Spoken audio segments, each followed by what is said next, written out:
In the wake of Tom Cruise's infamous 2005 couch-jumping moment on the Oprah Winfrey Show, which inarguably dinged his public image and many thought might spell the end of his Hollywood megastar days, Cruise spent the following years carefully and strategically rebuilding his image. The actor reinvented himself as the last of a certain type of movie star, a savior of the movie business, and with hits like the later Mission Impossible sequels, Jack Reacher and Edge of Tomorrow, it worked. Cruise was once again a Hollywood golden boy, one who, importantly, kept much of his public life and even arguably his real personality out of the spotlight, choosing instead to focus on the work and his intense love of movies and movie making. Which is why it both was and wasn't surprising when, in December of 2020, audio was leaked from the set of Mission Impossible Dead Reckoning Part 1, which featured Cruise verbally unloading on crew members. The star was upset to have seen some of the crew violating the, at the time, very strict COVID-19 protocols the production was operating under. After witnessing some of the crew standing too close together around a monitor, Cruise called a meeting and berated the offenders, informing them their carelessness could shut down production, devastate livelihoods, and hurt the entire movie industry, during a time when studios were desperate to prove large-scale filmmaking could continue safely during the pandemic. "They're back there in Hollywood making movies right now because of us," he yelled. "If I see you do it again, you're fucking gone." Public reaction to the leaked outburst was split. Some thought Cruise was abusive and over the top, while others, even including some in the industry like fellow actor George Clooney, thought he was completely justified, given the stakes and the state of the pandemic in late 2020. Ultimately, the incident clearly didn't hurt Cruise the same way the Oprah moment had, as just 2 years later, Top Gun Maverick would become the highest-grossing movie of his career yet. It seemed no matter how people felt about the rant, they agreed it at least matched his reputation as someone incredibly invested in both the art and business of making movies. And in that regard, fans and the industry has often shown to accept some measure of reported on-set tantrums and blow-ups, even when those moments do become public. For instance, consider notoriously difficult director David O. Russell, who had once been choked on the set of Three Kings by the aforementioned George Clooney after the actor took offense to how the director treated crew members. While that incident was reported on but not actually heard by the public, the same can't be said for O. Russell's giant screaming match with actor Lily Tomlin during the filming of 2004's I Heart Huckabees, which was caught on video and showed not only vicious insults being hurled, but even chairs on the set being physically kicked during the confrontation. Yet, despite this quite public confirmation of O. Russell's bad reputation, his career continued, with numerous stars lining up to work with him in the years to come, including, on 3 occasions, the famously intense actor Christian Bale, who perhaps has reason to sympathize with O. Russell. After all, Bale himself once had audio leaked of his own on-set blow-up, right at a moment he was ascending to the next level of movie stardom, in an incident that threatened to overshadow everything else about the giant franchise he was trying to help revive at the time. The year is 2009, and the Halcyon Company, Warner Brothers, and Columbia are ready to release the latest installment of an incredibly popular and influential series, and in the process, hopefully launch the next phase of a beloved sci-fi action franchise with Terminator Salvation. 10,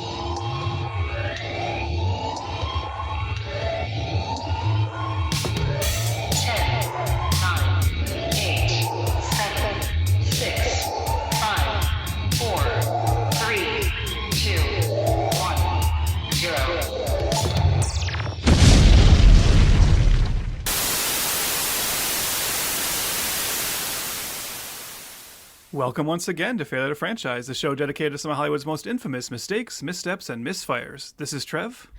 Buonasera, Trev. Come stai? Bene, bene. Mi chiamo Cristoforo. Allora, parliamo di Terminator. Oh, I love when you speak French. It's so beautiful. Like your native Canadian tongue. Oh. You son of a bitch. You know what we would say in Italian? We'd say "Damazzatia," which is "I'll What's kill that? you." It's "I'll kill you." Oh, okay. Yeah. My nonna used to say it around the house every once in a while. Like, she'd go, Malona Menage, which is goddamn. And then she'd be like, Damazzatia. If you like made a when mess. when you just bring up like your nonna like and say like that, I just picture like Martin Scorsese's mom like in like Goodfellas. You know, is that kind of like is like the right vibe? I'm like, you know. Yeah, my nonna, she was very short, always wore black, especially when my nonno passed. She wore black for 20 years until she passed, and just a total, yeah. But not like black like morning. She just went like full goth and like wore like Korn t-shirts. She loved The Crow. Couldn't get enough of it. Yeah, totally. So why am I speaking Italian? No, I I just came back from Italy. So if listeners, if I sound a little jet lagged or my voice is a little off, I'm still in recovery mode. I got back a couple days ago. So well, you were actually meant to be there longer, and I actually had to call you, and you had to fly back because you forgot that we had to watch Terminator Salvation. So correct. It was, yes. The things I do for the fan. Yeah. No, I hope you had a great time. I know you were updating me during the trip. It certainly looked like you and your wife were having an amazing time. So I'm glad you guys made the most of it. It looked like. Yeah, it was cool. It was. I've never been to Italy. This was my first time to go back to the motherland. My family are first-generation immigrants, so they came from there in the 60s to Canada. And so I've been around truly the culture for real for like my whole life, like the language, the food, everything. It's a culture that hasn't gone away, and I know longtime listeners know that about me, that I like to bring it up every now and then, and you like to make fun of me for it. Your only concept of Italy is, like you said, Scorsese movies, and I think you do the Craig Ferguson "What's a Comin' to Go" every once in a while. So hey, to be fair, I've watched probably way more Italian movies from the 70s than you have. So yeah, well, I lived those movies, so it's different. Yeah. No, but yeah, it was a very special trip. We went for a honeymoon. We went to Rome and then Milan. If you ever have a chance to go, I'm not part of the the tourist board or whatever trying to sell you on it, but it was an amazing dichotomy to go to Rome, like the and see the history of so much, and also the thievery of so much. They stole like everything. And like the city's so focused on preservation, and it was just incredible. It was really I got quite emotional being there, to be honest. And then we went to Milan, and it's like sleek and cool and modern, and it's like the difference between the two cities is just incredible. Rome, I want to visit and learn about and study about, and then Milan, like I want to live there. You know what I mean? Like it's It was cool. It was an amazing trip, and it was funny too because I don't speak Italian, but as I said, I've grown up with it all my life around me, and I went to Italian school back in the day in like junior high. I went to on like the weekends to learn it a little bit more, and it was funny how the language kind of came back to me in a lot of ways. Like not that I was having full blown conversations, but there was enough to see the locals appreciate it. Do you know what I'm trying to say? And to understand. And then also when I told them like where I'm from and where my family's from, it was like an immediate bond, which was pretty cool. Just getting back to your roots is kind of interesting. I've never had that experience before, right? Like to go to a country and there's like all my people. Like I was looking around, I was like, this is just all my relatives, like 24/7. So it was cool. Very special trip. And I can't wait to go back. It's just beautiful, beautiful country. When you were looking at all these amazing pieces of like historical art, like some of like the most beautiful like art ever created in the world, were you thinking about how you had recently watched 4 Cannon movies?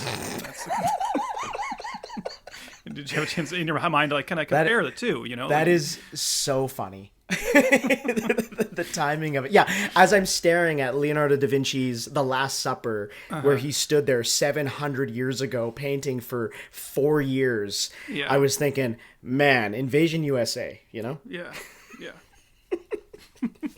Jesus.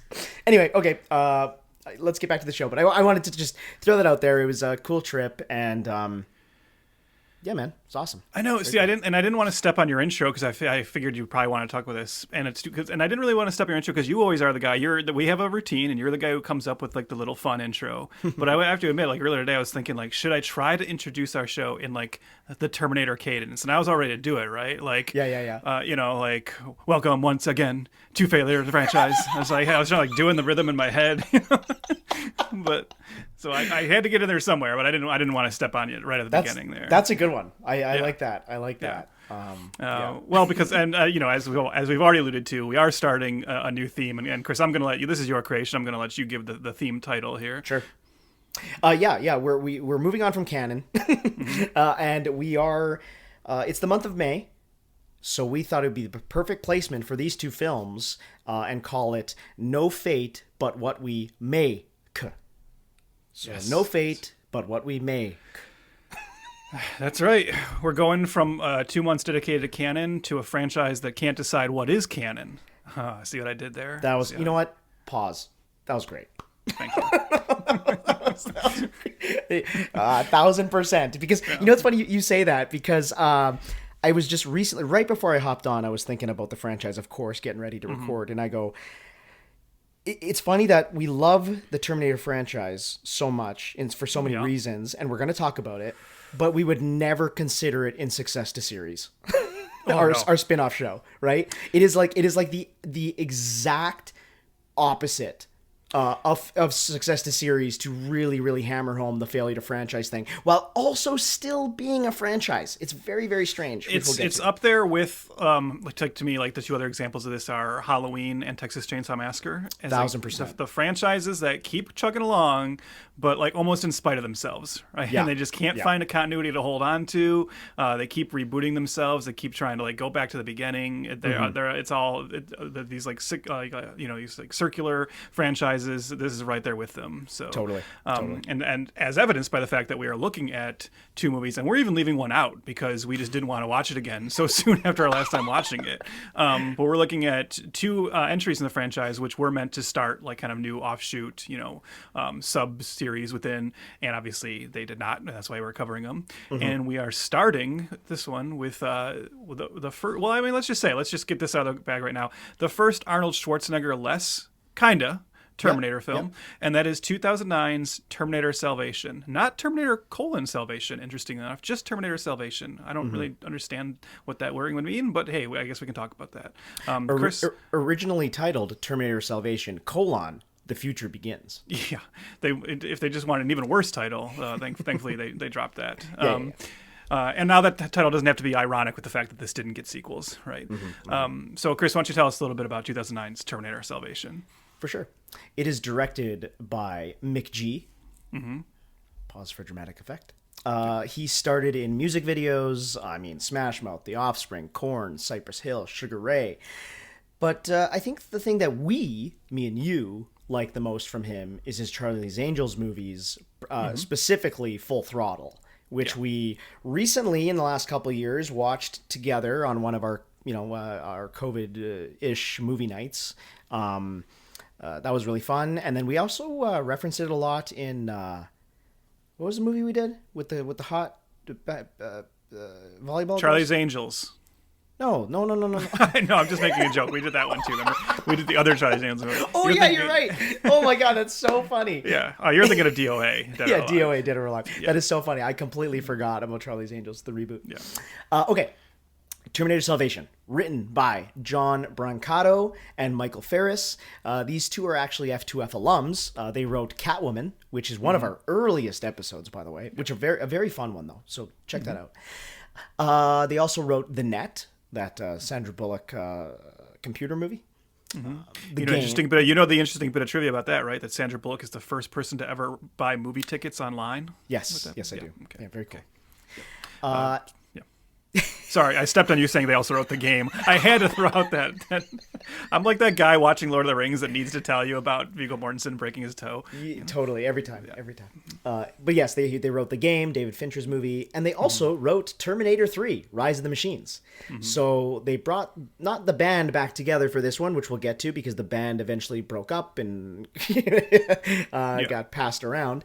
And I have a feeling I didn't look into it, but my memory is probably like Terminator 3 is probably one of those movies that had like multiple writers attached to. So. Oh, I'm sure. I mean, it took forever to even come to fruition, right? Yeah. So, because T2 came out in 91? And then, so it took 12 years for T3 to come out. Yeah, so there you go. The budget of Terminator Salvation, the most expensive Terminator movie to date. That was a surprise when I read that. Wasn't it? Yeah. Yeah, the next 3 Terminator movies that came after this one, or 2. 2. Yeah. I'm see what I mean? I'm fucked up. Yeah, I got it. I'm sorry. But yes, the most expensive movie at $200 million. Domestically, it made $125 million. Worldwide, $371 million. So not quite what you want to start a potential trilogy. This one is on record right away saying this was the first movie of a trilogy. But a lot of stuff occurred for this to, well, die on the vine. So, on one hand, you kind of get why it's the most expensive one based on like what it is, which we'll talk about obviously as we get further into it. But it is kind of wild that the most expensive one is the one that did not have to pay Schwarzenegger. Like that's the wild part. That's funny. Yeah, you're right. You're right. Still got a great cast. Yeah, Expensive cast. Seemingly expensive. Well, maybe not. Maybe one guy. Oh yeah, you don't even want to know Moon Bloodgood's quote. You know, Helena Bonham Carter for her 3 scenes. So let's talk. Let's talk just about Terminator a little bit, because this is our moment to kind of, I guess, wax poetic about the franchise and what it means to us. Especially the first 2 Terminator movies are still held in such high regard. But I'll throw it to you. What's your relationship with these 2, masterpiece movies? Well, it is a tricky one, right? Because they said like the first 2 are just incredible. First of all, our boy Jimmy Cams, of course, setting such a high standard with the first 2 that it's almost like it seems like a fool's errand for any of these filmmakers to come in and try to continue it. And obviously that's seemingly been the case to varying degrees. But yeah, it is a weird one because you said, like, if you asked me, am I a fan of the Terminator franchise? I would probably say like yes right off the bat, because I'm thinking just of the first 2 movies, right? But this is like one of those franchises that there's like those franchises that kind of like became franchises that shouldn't exist. We've talked about that. Like my go-to on that is always like Highlander, which I love the first Highlander movie, and I like all the stuff that follows, but the first one told this like complete story, and then they were kind of like struggling to figure out what to do, and you feel that in the sequels where they kind of have to like keep retconning and doing crazy stuff, eventually rebooting it with the TV show, and even that by the time you get to the movies of that's a huge shit show as well. So it's like it's like the franchise that shouldn't, and Terminator hangs perilously close to that, right? In that it feels like it definitely deserved that sequel, but with the sequel, with T2, Cameron put a fantastic bow on it. And honestly, we never needed any more. But at the same time, I have to admit that I'm in that camp where I say, you really only need the first 2, and I'm a Terminator 3 defender to a certain degree. Maybe we can say more about that in a second. But you only really need the first 2. But I also do agree that there is so much untapped potential with this franchise. That's, I think, what keeps me kind of coming back to it, and why every time I hear they're working on it again, I don't immediately like poo-poo it, because I do think there is something there, right? And it just like, especially as we get further and further into actual AI and how much that's dominating our culture, I think it's no mistake that James Cameron, who for a long time said he was done with the franchise, is now talking about coming back to it because it seems more relevant than ever. So I do think there's a lot of untapped potential that I think a lot of the sequels, just have never really been able to really pay off. And obviously we'll talk about that to varying degrees with these 2 episodes. But those first 2 movies, are they important to me? Of course. I mean, especially, I'm in the camp. I know people kind of go back and forth on which one they like more. I'm definitely in the T2 camp. When I was a kid, I went and saw T2 in the theater. That was just like, that movie was like my personality for like the next year. I was just like obsessed with it. I still think it's one of the all-time great action movies ever made. Just not like, even beyond like that's, sci-fi action, but just the action sequences in it are so incredibly well designed. Of course, the cutting-edge CGI of the time, which still looks great today somehow, which that's not always the case with a lot of those older movies. But just to like a fantastically constructed movie that so effectively took, it's the second time he did that, right? He did it with Aliens, then he did it with his own sequel, where he takes the first movie and upends it, even changes the genre, and still manages to like, it feels in the same universe, but this completely different movie, bigger, bolder, even more badass. Just love those first 2 movies, have revisited, especially T2, many, many times over my life. And then, like I said, T3, not a movie you need, and if you really push me, I would still say in my heart of hearts, I like to pretend T2 is the real ending. But for like an alternate, like, epilogue, I kind of like what T3 did, and I think T3 is fun in that it's not. It's nowhere near the level of T1 and T2. And like I said, any director coming in thinking they're going to do that is insane. But especially today, I think T3 kind of holds up as like a nice throwback to an earlier, different blockbuster time. We actually talked about this with the Cannon movies, right? Where it feels kind of practical and real, like the big car chase sequence in that with like it's actually the fire amazing. truck. It's actually amazing. Awesome. Yeah, it rules. Yeah. And Arnold's like having fun in that, and I actually quite like. I forget his name now. The guy who plays John Connor in that. Nick Stahl. Nick Stahl, yeah, that's actually at that time he was like my favorite John Connor. I know it's not tough to say for most of in the first three, but yeah, and I think Claire Danes is actually good in that. It's just a fun movie, right? It's a fun summer blockbuster. It's a good dumb summer blockbuster. Oh, yeah. And of course I can't say what I feel about the rest of them because we're going to talk about that through the rest of this. But so like the Terminator trilogy, if you want to call it that, the first three, like I like all of them. Just I put three on a different level. Oh, totally. No, I'm right there with you. Like the first movie is like one of the greatest sci-fi slasher movies of all time, right? Like, yeah, it's a great horror movie. Yeah. Oh, that's exactly what it is. It is an absolute horror film, and it's the thing about what makes not the thing about, but Cameron is so good at sequels because you know the first movie has such just a great like nugget of an idea, right? Like the crux of it, the inciting incident is so interesting and ripe for exploration, and then the sequel like T2 just explodes in mythology, but also keeps it so poignant and character driven and heartfelt. You know, it's about a boy that needs a father figure, or you know what I mean, it needs a parent, you know, and has to grasp as a young child that he's going to be the leader of humanity, you know, and it's I mean, not much more can be said about T2 being like an action masterpiece. I mean, he right? does It's make hard you to actually say, cry at the end for a robot dying. You know? with his putting his thumb up. Yeah. Like it's so like we've said this many times, but James Cameron's cheese is it's endearing, and it's what's the word which we always say when it earnest. It's very earnest. Yes. Yeah. It's very earnest, so it feels real. Right, he has such real moments in his movies, and yeah, the T2 especially holds a very, very special place for me. It's a movie that I bonded with some of my closest friends, lifelong friends, especially in junior high and high school. And we would watch that movie constantly, and so much so that when we were in high school making short films for a class we used to take called CommTech, Communication Technology, that's where I learned all my skills of like Final Cut Pro and iMovie and yada yada.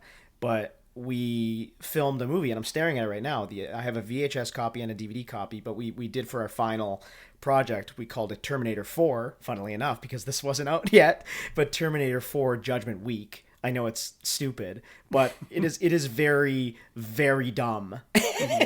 And we've held screenings for our friends over a couple of years. It's been a few years now, but it is like embarrassing charm, you know? But like anyway, so like Terminator is just very, very special to me. Can I ask? Because I know in the Canon movies, in the Canon series, we talked about how like your guys were Schwarzenegger and Stallone in that era, right? I know how I feel about this, but maybe I know how you feel. But is Terminator 2 Schwarzenegger's Apex Mountain? Is that his best movie? I think it is. I think Terminator 2 is the Schwarzenegger movie, right? Oh, 100%. He shows off his entire range in that film, I think. And I even say that knowing True Lies exists, right? T2, what he's doing in T2 can't really be understated, can't really be overstated, because he is, he's doing so much in just looks, you know, and just eye movements or little smirks, or even like the famous smile scene. He's just so poignant. Like you said, you cry at the end, right? And yeah, T2 is just amazing. I just remembered this, but me and my friend Landon, in the beginning when podcasts were like really becoming a thing, you know, like what, 15 years ago at this point? Maybe even, probably 15 years ago. I used to bring a mic around at like social gatherings, and we would like record like for almost like audio time capsules. So I was just kind of experimenting with it. And I still have all those. We would go for dinner or whatever. I'd put my laptop there. It was really fun. And we actually did a commentary track for T2. two people that have never had any, you know, filmmaking background technically in the industry. And we just like, it's funny because you listen back to it. A lot of it is us just talking about how awesome it is. Yeah, of course. It's just like, that's amazing. That's amazing. That's amazing. But yeah, I want to throw to T3 a little bit, because you said you're a defender. I am as well. Again, it hit at a perfect time. 2003 was right in the midst of my high school year, like in the beginning of high school, and meeting my friends at this point. That would be lifelong partners of mine. But T3, for all the reasons you said, it's a throwback. And Arnold is, again, really good in it. And Kristanna Loken is an awesome TX. She's great. I'll try to find it, because I don't know if I have a digital copy. But years ago, I went to a Comic-Con, and I got a picture with the whole cast of Terminator, other than obviously Arnold. But it was Michael Biehn, Robert Patrick, Linda Hamilton, Kristanna Loken, and me. So it's pretty cool. So I'll try to find. I don't think he's allowed near those people anymore.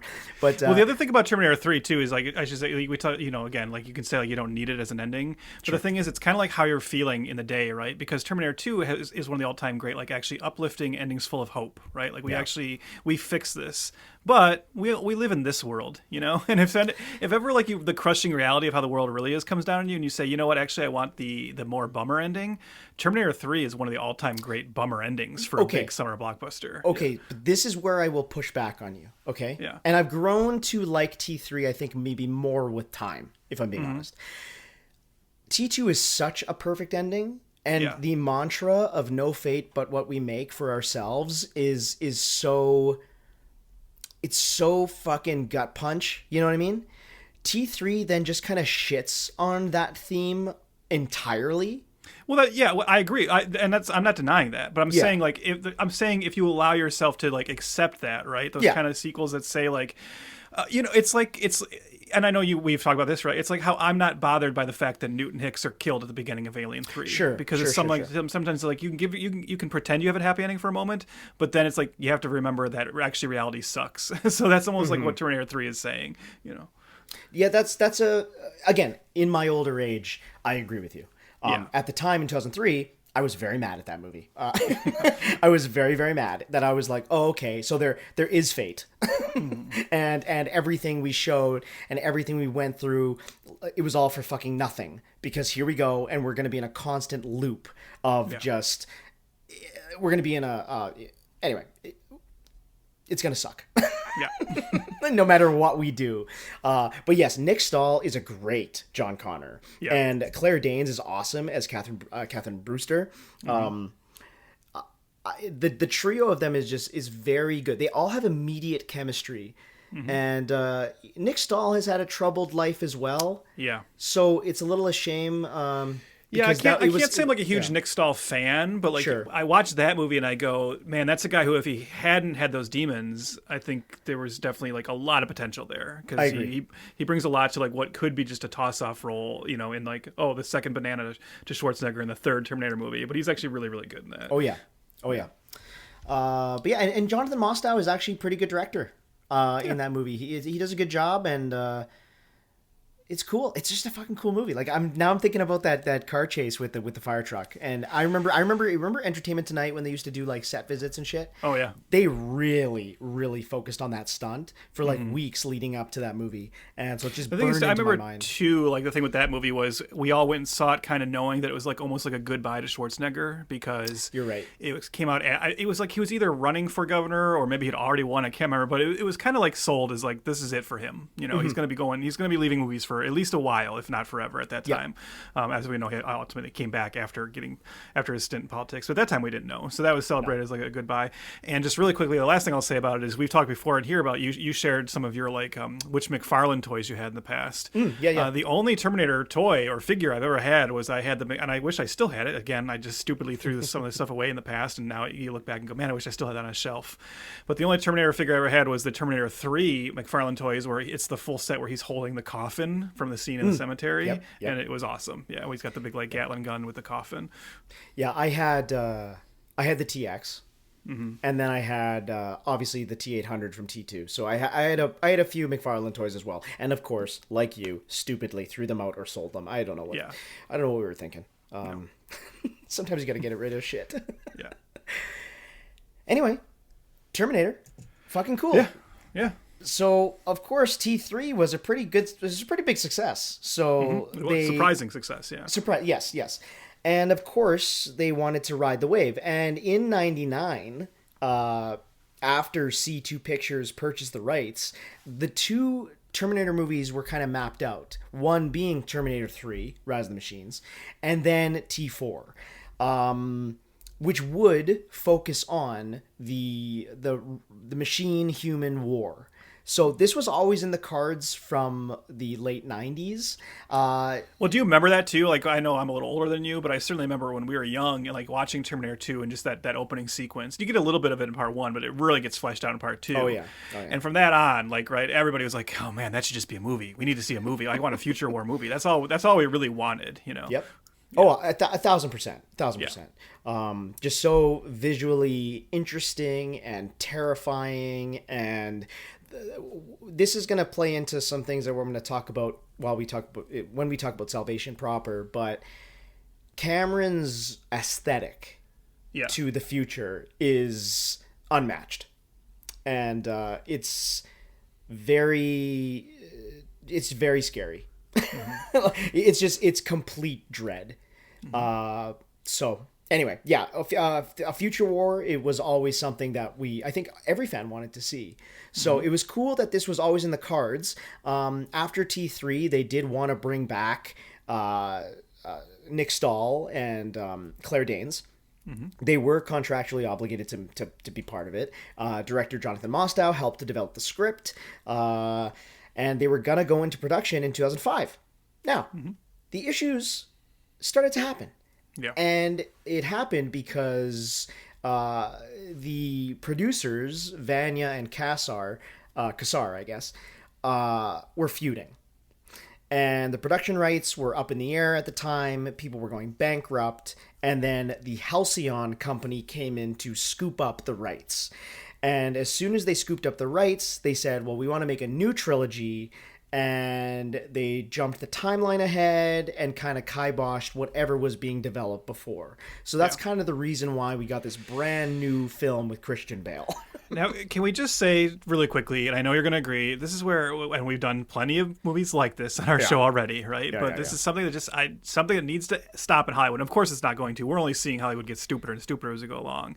But this idea of like when you come in and you're the new executive or the new owner of something, and you go like, I got to put my own stamp on it. I got to get rid of it. It's like, sorry, if you buy the rights to Terminator at this point, and Terminator 3 was actually a huge hit, just keep the cast, and keep what has already been developed. You know, it seems like that's too simple. The audience was actually on board with like Stahl and Danes. You know, so like let's run with it. But no, of course not. No, of course. Yeah. You got to put your own stamp on it and fucking blow up everything before. Yeah. So lots of legal trouble even in this midst. I don't want to get bogged down with it, but there is issues within Halcyon. They actually go out to get financing for distribution. Warner Brothers pays $60 million for the domestic rights. Sony comes in and pays over $100 million for the international rights. So there's a lot of money riding on this movie. That's one thing that I took away as well. Like, again, $200 million budget, and then $160 million of other companies coming in to get their piece of the distribution rights. Like, T3... Again, people like to shit on T3, but man, it was setting something up that should have taken off. It makes no sense. Well, it does make sense after seeing the final project, but they just set themselves up for success to ultimately kibosh from within. Very, very, well, not very strange because we talk about this a lot, but MAYke comes in to help write and, of course, direct it. Now, Trev, James Cameron, Jonathan Mostow, MAYke. Yeah. Well, even from MAYke is the new Pitoff. Well, and let's be honest, even like when you said James Cameron, Jonathan Mostow, yes, Mostow did a serviceable job, but we've already had quite a cliff drop there, you know? And that's what I mean. It's just like, this is a series that is always going to be in the shadow of Cameron. And unless I don't know, like unless you suddenly have like someone like Denis Villeneuve, or say he wants to make a Terminator movie, Sure. you're always going to have the problem, or a Nolan, right? Like those are probably the only two where you could say like, well, okay, let's see what they've got to bring to the table. But beyond that, you're always going to be like, that's your James Cameron replacement. Yeah. But the MAYke one is even stranger, because if we can just quickly set him where he was at this time, Yeah, too. please. Because I think I've noticed something about MAYke's career, and it's that, so Charlie's Angels is a huge hit, right? And it's a pretty wild movie, but because it's a huge hit, he, as a music video director, he clearly is like really into like the wild, editing and music video aesthetic. The first one gives him the kind of blank check and carte blanche to go all in and go even extra super duper crazy with Charlie's Angels Full Throttle, right? And now you and I love that movie, but that movie makes way less and is more like critically excoriated, right? Like everyone shits on that movie at the time. And you can kind of see how I think that scares him a little bit. And he goes like, well, that might be like my thing, but maybe it shouldn't be if I'm going to make it in Hollywood. And it's very telling that his next movie is We Are Marshall, a very kind of standard sports biopic picture, which does well though, right? So it's a hit, and now it's like, okay, so what is the MAYke style? And I think that's very telling that then he signs on to Terminator Salvation, and for whatever else we'll say about this movie, before we get into our thoughts on it, I don't think you can look at this movie and say, oh, that's a MAYke movie. No. As is often the case with a lot of these like Terminator follow-ups, it's someone trying to do Cameron, right? And that's what he's trying to do. And it's like he doesn't even get to kind of go back to being MAYke until enough time has to pass for him to get away from like the Full Throttle reaction to where he makes The Babysitter in 2017, and finally It's like, hey, we're kind of back to the Charlie's Angels like MAYke, and this is actually kind of awesome, right? And then what happens again is he does it again. He does like a Full Throttle again with Killer Queen, the sequel, where and that's a movie I don't hate as much as other people do, but I admit it's a pretty far drop off from the first one. It's a big step down. It's a definite step down. So this is like it kind of keeps happening with him, where he kind of gets his mojo back, but then pushes maybe a little too far with like that typical MAYke style, and then he goes on to do something like Family Switch, and just kind of like plays it safe to like a fantasy, a fantasy like family comedy. We have another movie of his on our docket, Uglies, which we'll get to someday, like a YA adaptation. But I think that's the thing. It's like his filmography is so strange because you could look at it and say he doesn't really have a style, but I don't think that's true. I think that Charlie's Angels and that Charlie's Angels Full Throttle thing is his style. I think he just feels like he can't always cut loose with it because it's not always in demand. And Terminator Salvation is very much more like I'm being hired as like a workman-like director, and I'm just going to ape the style I think people want to see for this. That's how it feels. Totally. Yeah, because there's really no reason why I would ever look at this guy to make a Terminator sequel. Yeah. And especially this post-apocalyptic one. Like, if anything, I was almost reminded of Paul W.S. Anderson, making like something like Extinction. And I guess, or Resident Evil Extinction, sorry. And I guess, well, he didn't make that one. But no, Russell Mulcahy made that one. Okay, well, maybe I'm thinking about, there's your Highlander connection. Maybe I'm thinking about him. But it's just such a strange choice. And even MAYke himself was unsure about, as he says, quoting, flogging a dead horse, being part of this franchise. But he felt that because after T3 altered the future, they could be flexible and they could make it his own in a lot of ways. But I don't see it. I don't see why this is the guy, other than, like you said, workman. But MAYke, the workman guy? Like, it still doesn't really make any sense, because there's so many workman-like directors. We talk about them a lot on this podcast. Philip Noyce. Yeah, why not get him? Yeah. We dedicated a whole series to him, Noyce-Vember. Yeah. So I don't know. There's even guys who are like obviously a few levels below Cameron who still have like a style, and you think that, like, if you told me that they were like, yeah, we're gonna make the first like future war Terminator movie and we got Rennie Harlan, I'd be like, okay, I get it, right? That's a guy who's had a lot of success in like the action world at this time. Yeah, good call. And I'd be like, yeah, that makes sense, right? But yeah, like I said with MAYke, you're coming off of like one pretty big action comedy hit, then a sequel that was like far less successful, and then like a family sports movie. So it's makes no sense. Just really very strange. Yeah. So this is when the script just gets, I guess, imploded and exploded, because yes, the writers of T3 come back. Their draft is rewritten by Paul Haggis. Then it's rewritten by Sean Ryan. Then Jonathan Nolan. You just mentioned Nolan, like as of Christopher Nolan, but his brother Jonathan Nolan, famed, screenwriter, he actually joined in when Christian Bale was set to star. Christian Bale was the first person to be cast and signed on to this, by the way. So, of course, they're making The Dark Knight together, and he brings on Jonathan Nolan, who contributes to the film on set. McG even says that, I don't know how the WGA rules work, but honest to goodness, we did the heaviest lifting with Jonathan Nolan. Mm-hmm. So I guess he really contributed heavily to John Connor's character and arc on this film. The telling bit of trivia for me in how much this movie was like rewritten and how crazy the writing process was the tidbit about the novelization. Totally. Because Alan Dean Foster, one of the all-time great movie novelizers, right? Like his novelizations of like Alien and Aliens and like some of the Star Wars ones are like legendary, right? Yep. And he was hired to write the novelization for this, and it says that he decided to rewrite the entire novelization after he'd already submitted it to the publisher because the compiled shooting script that he'd been using was so different than what he'd been given beforehand. So he wrote in one entire book, and there was like, whoops, that's actually not close at all to the movie that people are about to watch. I got to redo this. Well, especially since early drafts of the script had John Connor as a secondary character. Yeah, and we'll talk more about the original ending in our review, I'm sure. Yes.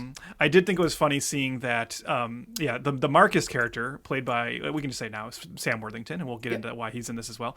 But he was like kind of more of the protagonist. But I thought it was really funny that I read that originally McG wanted Christian Bale to play Marcus.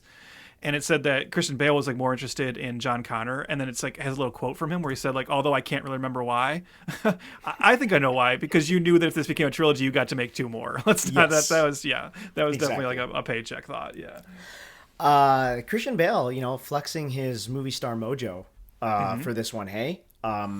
Well, this was, if we want to place him in his, like where he was in his career, this is coming off of The Dark Knight, as you said. This is kind of his immediate film after that. And that's the thing, like Batman Begins, everyone has to remember, Batman Begins was only a minor hit, but enough of a hit for them to make a sequel. But obviously starts picking up traction there. And then The Dark Knight is huge. Terminator Salvation to me is so much of a clear, like, oh my God, I've got the goods now. My agents are telling me I got to keep it going, right? I need another big franchise. I need to be, this is like my play to be like big Hollywood man because I'm Batman now. And like, I suddenly have a new level of clout and I have to keep that clout, going. And that's what this feels like. To his credit, I do remember an interview with him at the time. I've always remembered this where, because he had this reputation as, even going into the Batman films, the reason it was so cool that he got cast as Batman was he was like an actor's actor, right? He was this guy that made small films. He was known as being this very, very intense actor, mostly doing very interesting dramatic work. Then he gets cast as Batman, but even his Batman films are like the cool, dramatic, almost like indie Batman movies, right? Mm-hmm. And then Terminator Salvation seemed like a very strange pivot for him. And I remember seeing an interview with him at the time where he was asked about that. And they said, well, that people are really surprised you're doing like this big, dumb Terminator movie. And I remember him saying, he's like, I kind of thought about that myself, right? There was a moment where I didn't know if I should sign on. And he's like, but then I thought to myself, why wouldn't I? Like, I like Terminator. I love Terminator 2. Like, these are the movies I like watching. Why wouldn't I make them? And he has, even though he doesn't really kind of dip back into that blockbuster world a lot after this, it does reveal. It's if you watch him, like he does have kind of a sense of humor about his career, which I like. He does, yes. And he does seem more willing to like make those movies than sometimes people think he like give him credit for. Like even the fact that he would do something like The Bride recently, like I think he does want to have fun. Or Thor 4, honestly. Yeah, like I think sometimes maybe he doesn't get offered a lot of stuff because people think of him as just like so serious and think more of his dramatic roles. But clearly he's down to play when the time comes. He's really funny too. He had some in the press for the was it the press for The Bride recently? Person said something about how everyone thought Thor was shitty. Did you see that clip? No, I didn't see that one. But there's an amazing whatever you. So go say what you're about to say, and I'll say mine. Okay, the one when he said, "Are you going to make a sequel to?" Oh yeah, the Sandra Bullock thing. What did you remember? Because he's going to be in Heat 2. Yes, and the Michael Mann Heat 2. And someone asked about that on the red carpet, and they said, "Oh, you're making Heat 2?" He's like, "Yeah, we're about to start that." And they're like, "Wow, huge shoes to fill." And he's like, "Yeah, Sandra Bullock and Melissa McCarthy." And then even like you could tell he like looks. He's like, "Did you get it? Did you get my joke?" He was so proud of himself. That was great. There's also an amazing clip where he's on the red carpet and he's like signing memorabilia for people, and someone gives him like a Thor Funko Pop of his character to sign, and the fan says, "I don't care what anyone says, you were great in that movie," and And Christian Bale just starts laughing, and he's like, "What do people say?" And the guy's like, "Oh, they say the movie's terrible." And Christian Bale just is like laughing about it, and it's like, yeah, see, I like that he's got the sense of humor about it. A stark contrast to him screaming at cinematographers on the set of Terminator Salvation. Yeah, perhaps the most remembered element of this movie. Yes. Yeah. Let's take a few minutes here. Okay. And listeners, we do our best to not be super salty language on here. And sometimes clips of movies have a salty language, have something that you don't want to hear.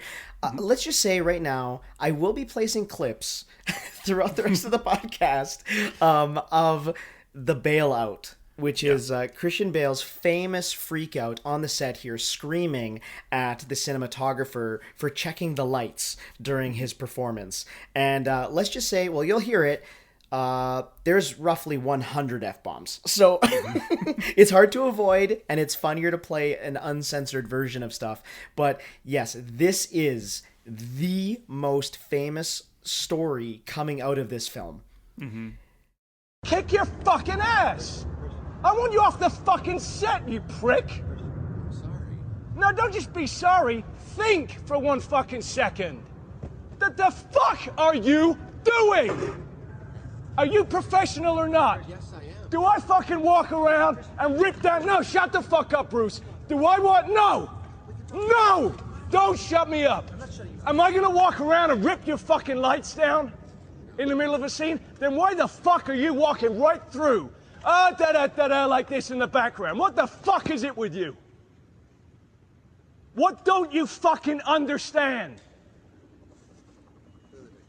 You got any fucking idea about, hey, it's fucking distracting having somebody walking up behind Bryce in the middle of the fucking scene? Give me a fucking answer. What don't you get about it?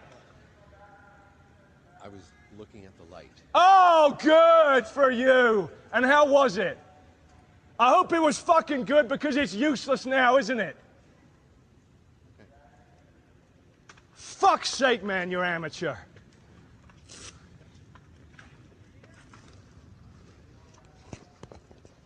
McGee, you got fucking something to say to this prick?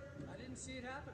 Well, somebody should be fucking watching and keeping an eye on him. Fair enough. This is the second time that he doesn't give a fuck about what is going on in front of the camera. All right?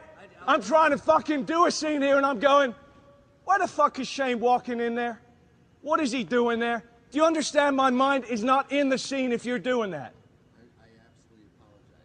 I'm sorry. I did not mean anything by it. Stay off the fucking set, man. For fuck's sake. Right, let's go again. Let's not take a fucking minute. Let's go again! And let's not have you fucking walking in. Can I have Tom put this on, please? Hey, Tom Wardrobe, please. Can I have Tom Wardrobe? You're unbelievable, man. You're unfucking believable. Number of times you're strolling and fucking around in the background. I never had a DP behave like this. You don't fucking understand what it's like working with actors. That's what that is. That's what that is, man. I'm telling you. I'm not asking, I'm telling you. You wouldn't have done that otherwise. No, what it is looking at the light and making sure that you are... I'm gonna fucking kick your fucking ass. You don't shut up for a second, all right? I'm gonna go. Do you want me to go fucking trash your lights? Do you want me to fucking trash them? Then why are you trashing my scene? I'm not trying to trash. You are trashing my scene. You do it one more fucking time, and I ain't walking on this set if you're still hired.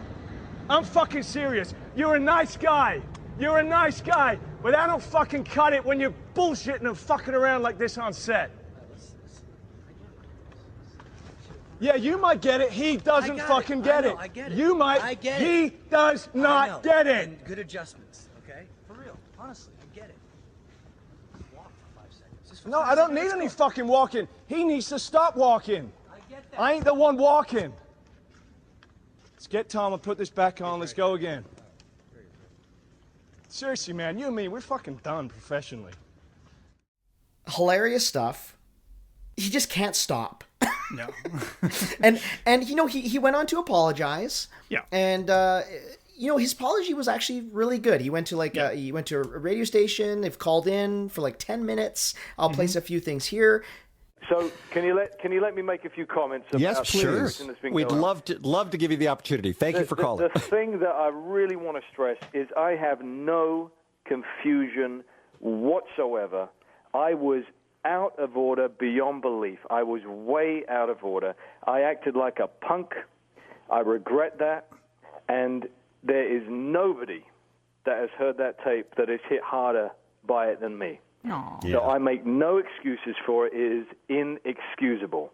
And I hope that is absolutely clear, I think one thing that has really disturbed me throughout this, because I'm not familiar, I'm not comfortable yet with this notion of being a movie star. I'm an actor. And I don't quite know how to handle the movie star thing. And the thing that disturbs me so much is that I've heard a lot of people saying that I seem to think I'm better than anybody else.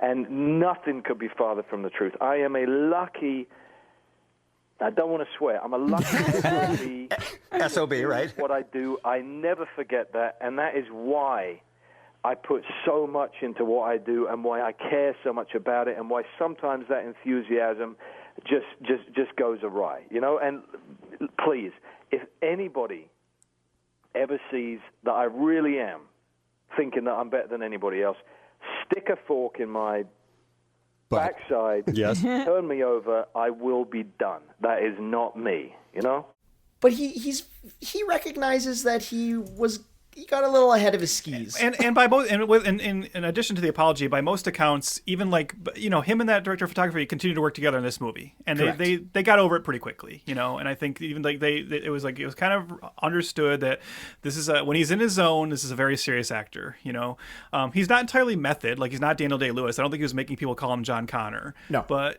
he's still he gets in the zone when he's acting, and I think that was just understood. And a lot of other actors who had worked with him at the time came out to speak in his defense when that video or when that audio went viral as well, just saying look, I get it, and I've been in that situation too, where you're in the moment, you're in the character's headspace, and something throws you off. So it's terrible for all of us that that tape was released, because when you're working on a set, it's a creative experience, and you need a certain amount of protection and safety. It's because when you're filming a really intense scene, and the weather is crazy, and you haven't slept in 48 hours.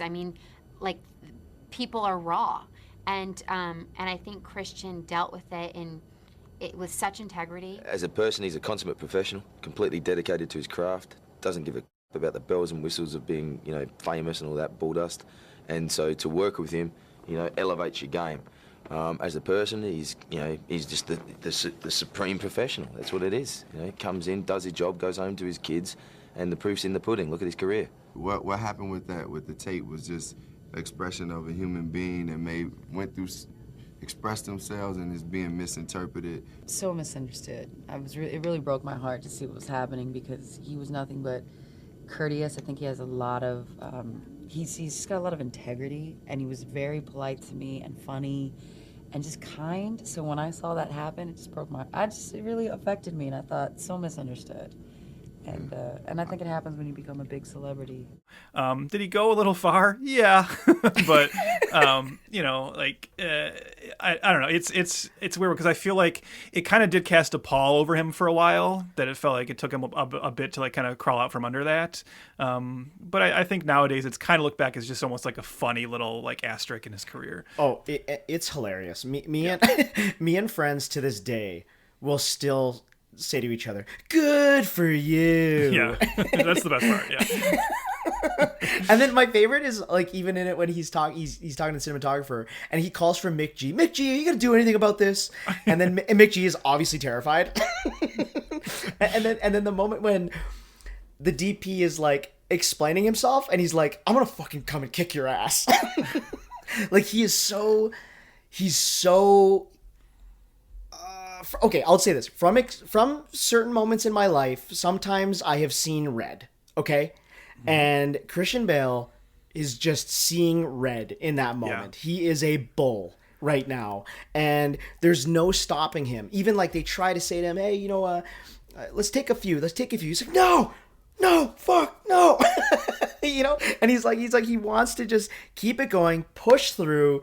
I texted you today just saying, you're fucking amateur, man. Like, it's just, there's so many good lines that he has. And I think what makes it doubly funny, and even at the time what made it funny, was that this is, like we said, he was already known as like serious actor man, right? And this is a guy who was in American Psycho, you know, The Machinist, The New World, and the movie where he fucking loses it is Terminator Salvation, where he's playing John Connor. I just think that is so funny that like that it was like revealed to us that like he's making like the dumb movie that people are questioning why he's making it, and that's the one where we get a sense of like how serious and intensive an actor he is, and he couldn't even turn that off for a MAYke Terminator movie. Totally, you know? totally. Yeah. I especially, I know you do too, but not only was the incident wild to hear when it was leaked at the time, but then the internet does what the internet does best, and takes that moment and created maybe one of the greatest songs of all time, called The Bailout. This techno version of the Freak Out, man, I cannot tell you how many times me and my friends would sing it or yell it at each other for, I'm telling you, years.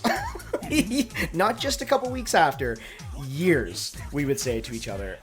It is such a fucking bop. No, this is now, do you think that was saying that he has like a sense of humor about his career, do you think he ever plays that at like parties himself? I bet now. Like, what's his relationship to that recording now? Does he find it funny now, or is it like still embarrassing to him? I wonder. He must find it funny now. He just seems in playful dad mode in a lot of ways. You know what I mean? I think. Yeah, he's like one of those guys who has like I think he always had a sense of humor, but he's like lightened up so much. He's kind of got that Russell Crowe syndrome. Totally. Where Russell Crowe now too seems like he's like so just like goofier and is like chilled out a lot, and I get that from Bale too. Yeah, absolutely. So now I wouldn't put it past him for being like playing it at a dinner party. That would be hilarious. Yeah. Or having it as his ringtone, you know. Oh, good for you. But yeah, no, a very hilarious and wild moment in cinema history. So it's funnily enough, the Bailout has stood the test of time more than this movie. So which is very interesting. Well, should we mention the other leading man really quickly before? Yeah, of course. Yeah, so because I said it's a two-hander, and in fact, originally the other leading man was supposed to be the actual star, and that's kind of surprising because he was a nobody at the time, and that is Sam Worthington. And you say, oh, wait a minute, what about 2009's Avatar? And what's kind of I think is often forgotten about is that this movie comes out, this movie hits theaters before Avatar. Yeah. So this was kind of like the world's. I mean, he'd obviously done stuff before, but now we knew Avatar was coming, and this was almost more like the proof of concept. Like here's the world's introduction to the guy who's about to star in that next big crazy gamble James Cameron movie. And in fact, the reason he is in this movie is because he was recommended to the production by James Cameron, who had already worked with him on Avatar. But of course, Avatar had a very lengthy post-production of doing all the special effects. So even though he filmed Avatar first, it was enough time for James Cameron to recommend him for the role of Marcus. And that was a role that MAYke was kind of having a hard time finding someone. And he said the thing he did like about Sam Worthington once he saw the Avatar dailies and got to meet him was that he said he kind of has this like old school machismo and hardness that a lot of Hollywood leading men at the time didn't have. Yeah. So yeah, it's just interesting to think that 2009 he does like the Terminator movie based on the Cameron franchise, and then he actually gets his big break in the actual Cameron movie that follows. Obviously, Avatar a little bit more successful in this one, but yeah. Yeah, and I distinctly remember at this time Cameron talking so much about Sam Worthington. He was really selling him like, and this hasn't quite. Like, obviously this hasn't quite played out, but yeah, I remember at the time he was selling him like, no, you don't get it. This, you're about to see like the next big deal. Yeah. Mm-hmm. Yeah. This is the, I gave you guys Leo. I'm giving you guys Sam Worthington. Yeah. And I mean, in one calendar year, really, he does Terminator Salvation comes out, Avatar, and Clash of the Titans, which does become a franchise. So, like you said, it doesn't exactly happen for him. No, it's never quite took off for him, but he's got Avatar, so it kind of doesn't matter. Totally. And I think even the people, and you know what, I will put myself in this camp, and I don't know if you will as well. After the first Avatar, I kind of, some of the stuff that followed, including Clash of the Titans, I was kind of like, yeah, I don't really know about the Sam Worthington guy. I don't know if he's got the goods. And I would say in the sequels, he has proven he's got the goods. Oh, His yes. performances are fantastic in the Avatar sequels. And it's like, oh, maybe like we did maybe I don't know. I don't know if it's just like the Avatar factor, like it is like, first of all, nobody even remembers that movie or has seen it, Yeah. But yeah. But is it the well, fact that's being... kind of the problem. That's kind of the problem. That joke there is kind of the problem too. That's what I'm saying. Yeah. Yeah. Is that we didn't give Sam Worthington a chance because he was just in a Smurf movie, right? Yeah. Mm-hmm. And because I agree, those two sequels, he's doing stuff in there with just his fucking eyes, and it's like he is absolutely incredible. And of course, he has time on his side, right? Mm-hmm. He's matured into an older man, right? Mm-hmm. Like it's a very different time since he had filmed Avatar 1. But I was with you when this movie came out and Clash of the Titans and then eventually Wrath of the Titans. I was like, okay, like I'll defend him because I love Avatar. Yeah. But I'm a little worried that he was never the guy. Yeah. So yeah, I think we just didn't give him enough of a chance because of the stigma around the fucking Smurfs movie. Yeah, that's how I feel. Because now after seeing Avatar 2 and 3, now I'm like, okay, now can he get his like other shot? Like, can we get him in something that's totally? I mean, obviously, I want more Avatar, but can we also get him in like some more non-Avatar stuff to really show off what he's clearly got? Yeah, I agree. Yeah. Okay, let's do this. Let's get into it. All right. No, I don't need any fucking walking. He needs to stop walking. I ain't the one walking.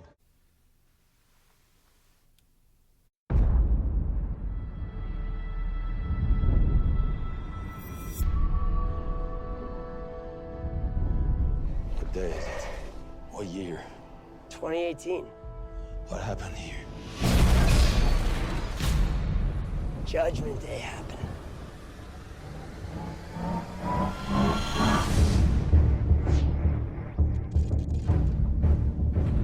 knew it was coming. I thought I knew our enemy. But I don't know if we can win this war. We are outnumbered by machines. Go! And we have all lost so very much. But this is not the future my mother warned me about. Who are you?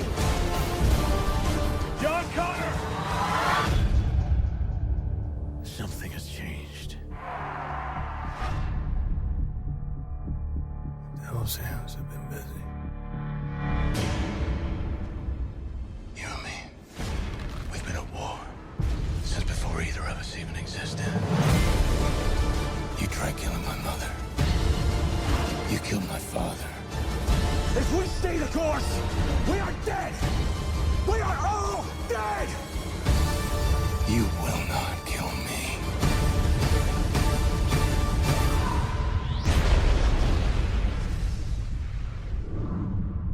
Win or lose, this war ends tonight.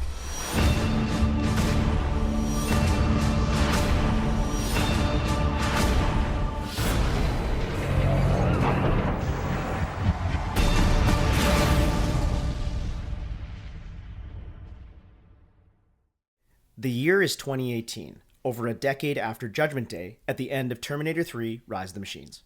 John Connor is still fated to lead the human resistance against Skynet, but the future he was raised to believe in is altered in part by the appearance of Marcus Wright, a lone stranger whose last memory is being on death row in 2003. As Skynet prepares its final onslaught against the resistance, Connor and Marcus both embark on an odyssey that takes them into the heart of Skynet's operations, where they uncover the last of humanity's days are finally numbered. So, Chris, this was not... I don't know what your history with this film is. This wasn't a first-time watch for me, but this was only a second-time watch for me. So, I saw this in the theater and was not super hot on it. But I will say, and I wonder if I've ever said this to you, because I know I've said this multiple times over the past, decade plus since this came out. I've always pointed to this movie in my head as one of my go-to all-time examples of the difference between how jacked I was from a trailer and then the movie itself. because I love the trailer to this movie. And I don't know if it's the one you're going to use, because I know you and I sometimes get flagged for music usage with these trailers, but I'm talking specifically about the main theatrical trailer that uses the Nine Inch Nails song. I just thought that was such a fucking great, like, so exciting, like, produced trailer. Like, it sold, like, the future tone so well. It sold, like, the mystery of, like, Marcus so well. And I headed into the theater thinking, like, okay, the Mick G thing was weird. I remember thinking that, but also, like, this was coming off of Batman Begins and The Dark Knight, fucking, like, you know, on a high about Christian Bale at this time. You know, always wanted to see the future war movie, and then going to see it and just being so disappointed in it. And so I kind of never revisited it, and that was my memory of it. Okay, so on this revisit, this is going to be a weird one, because I'm going to be very diplomatic about this movie, because I actually did not, on this watch, I did not hate it as much as I remembered hating it. I didn't dislike it as much as I remember disliking it. And yet I don't think it's an entirely successful movie. And I definitely want to talk about the things I think keep it from being ultimately successful. But I want to be diplomatic, because I think what is interesting about this movie is that I do think Terminator Salvation is doing the right thing for what this franchise needed at the time. I think it's pushing the franchise in the right direction. And I almost feel like what follows is like taking the wrong lessons from the like non-success of this movie. So I actually, a lot of like that element to it worked for me again, where I'm like, it is kind of cool seeing the future war, right? And it is kind of cool that like Christian Bale is playing John Connor, and there's like some cool, like there's some cool shit in this, and there's at least a couple of performances I really like. And then the movie keeps going on, and I kind of remember like, oh, but this is the stuff that didn't work for me last time, and it's not working for me again. And I'll talk about that specifically.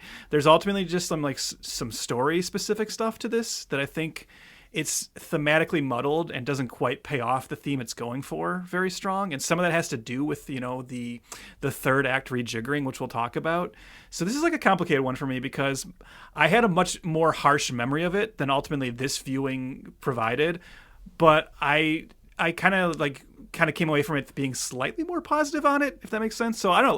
Let's actually talk it through, and maybe by the end of it, I'll know more how to feel. I know this is like the most wishy-washy I've ever been, but I kind of feel complicated about this movie, because like I had some bit of a good time watching it, but then I also still kind of had some big issues with it. So I'm curious to hear what your like overall relationship with it is, and if you can sympathize to that kind of POV at all. I should just clip out everything you said and just like copy paste it. Okay, yeah. That's wild, because this was also my second viewing. Okay. I saw it in theaters, and at the time, this was my go-to fuck you movie. Yeah. This was my go-to. I can't believe they did this to my boy. Like, you know, up there with, you know, Kingdom of the Crystal Skull. Like, I was just like, I mean, what happened? Because exactly what you're saying, the trailer was amazing. Yeah. The trailer was amazing. And it had all the right pieces. I'm finally going to see the future war. And then I ended up, I wrote this down. When I first watched this movie, it was just a movie that I fundamentally disagreed with. Mm-hmm. There was so many aspects that I just disagreed with. I hated the aesthetic. I hated that they didn't lean into Cameron's view of the future. I hated that they were like using bullets instead of laser guns. Like, if this is going to be so close, right? If this is going to be so close to T1, 2, and 3, and in that continuity, let's remind people that this was, if you're going to think of Terminator on a straight line, which is impossible in 2026 after the other sequels, which we'll get to, but T1, T2, T3, and then Salvation do line up. They line up fairly well. Fairly well. Yeah. So I still have my problems with, I'll just say it, John Connor's characterization in this movie. We'll get to that. Because of what I'm getting at with the canon. Okay, because if this is Nick Stahl, if this is Edward Furlong, I just don't believe it. I don't believe that this is the same character that Sarah Connor raised. So put a pin in that for now. But I remember just hating Salvation. And just like you, I threw it on a couple days ago. And I was like, okay, it's actually kind of working. Like, this is actually... like, why did I hate this so much? Why did I have vitriol? Why was I spewing venom at this film? Yeah, that's a good way to think of it. Yeah, and I was like, man, like, Anton Yelchin is great as Kyle Reese, and you know he inhabits that character so well, and I absolutely believe he's a younger version of Michael Biehn. And then I'm like, okay, and like Sam Worthington is actually bringing it. I'm like, he's fucking good as Marcus. I got my problems with that character, but he's bringing it. And I'm like, okay, well, the aesthetic I'm still not super happy with, but you know, it's been 16 years, Chris, get over it. You know, so I liked pieces of it, but I think my main issue comes down to if this is going to be the proper continuity of these 4 mainline films, John Connor just doesn't resemble the John Connor I know, and Marcus Wright is prequel padding. This is so obviously the first movie of a new trilogy when the real movie should just be starting out with John and Kyle. There's no reason for Marcus Wright to be in this movie. Marcus Wright is there's something interesting there. There is, but he's so unnecessary, in my opinion. Well, and there was something much more interesting planned, which of course we'll talk about, which Correct. the fact them getting rid of that ultimately makes it seem even more pointless. That's the problem, right? Yes. By trying to fix a problem, they made a worse one. Yes. Yeah, I wrote in my notes, I'm sure I don't know if you had the same thought, and I remember this is one of my problems at the time. It sounds like it was for you, but I said, in my notes I wrote, they surf Dracula John Connor. Right? There's no reason to start this movie and say, hey, you know what? He's still like a Just lowly soldier in this war, and he's like trying to prove that he's going to be the guy to be the leader. We know he's the leader. Just start the movie and have him be the leader. I'm so with you on that. It's like I don't want to watch a trilogy about John Connor becoming the leader of the Resistance. We know he gets there. Yeah. The setup at the end of 3 was strong enough that because he's the guy who broadcasts that, I believe that humanity would instantly start following him. That's fine. I don't need this. Like that definitely bothered me at the time, and I agree. And I'm sure we'll talk more about like the thematic problems with the Marcus Wright character, which I think is like kind of all over the place in this. Partly because of how they changed the ending, but even just like some problems even in the first place. But that was kind of one of the pleasant surprises for me this time too. Is that I always remember thinking Anton Yelchin was great. I remember that being like my one positive walking out and being like, whoa, Anton Yelchin like nailed like Michael Biehn, like you said, like right, like it's like that's crazy how how good of a Michael Biehn impression he was doing. But this time my memory was like that Sam Worthington kind of was like blah in this movie. And I think I don't know if it is the goodwill of now liking him more because the Avatar sequels, or it is just time passes or whatever. But this time I was like, oh no, the problem is on the script level. Sam Worthington's actually doing a really good job in this movie. This is like a good like action movie leading man performance. Like they're right, like he does have like he sells it. He's got the charisma. He's more interesting to watch in this than Bale, just by proxy of like the character, I suppose. So yeah, that was like kind of a pleasant surprise for me, going like, oh, I always thought I didn't like Sam Worthington in this, but no, actually he's pretty good in this. There are other characters who aren't. It's after how great Claire Danes was as Kate Brewster, it's such a bummer to see, you get another great actor with Bryce Dallas Howard, and it's like, holy shit, she is such a nothing in this, right? Totally. Like to be like John's wife, but just have a couple scenes and she's just there for like exposition and adds like nothing to the movie. And they bastardize that character. Like that's the thing too. Like it's not only just Claire Danes is so good, but we love Catherine Brewster. We love her. Yeah. And to make her just a pregnant wife, okay, of course, and then just background doctor woman. Yeah, it's a shame that she gets. I guess the term is fridged in a way, right? Is that a little bit? She doesn't get taken out, but I mean, she's like thematically fridged, I suppose, right? Sure. She's given nothing to do. Yeah, and then like the last point I want to say to get into like a more back and forth discussion about it, but like your point about not being into the aesthetic, I know what you mean, but then did you have the same reaction where again, this is like, is this just a passage of time where?